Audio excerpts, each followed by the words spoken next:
Guys এখানে একটা team তাদের এসকর্টকে ইন্ট্রোডিউস করতেছে। তো দেখা যাক, এটা হচ্ছে AWM হ্যাকার। AWM দিয়ে, ও এটা স্বাভাবিক। এবার 2 নাম্বার, এটা হচ্ছে জোন হ্যাকার।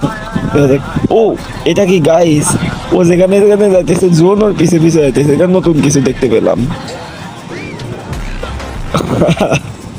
এবার 3 নাম্বার টুং টুং, ভেহিকেল হ্যাকার। ও ভেহিকেল নিয়ে গেলে কি গুলি লাগে না নাকি? দেখি তো। এ পাশে আসলো, কই গাড়ি কই? ও এই সেকেন্ডের মতো ভেহিকেল নিয়ে উপরে কেমন আসলো? এটাকে, এটা হচ্ছে লিডার। যখন টিমমেট গুলা এত টেলিপোর্ট হ্যাকার, এটা ঠিক ছিল, এটা ঠিক ছিল। লিডার এমনই হওয়া উচিত। ও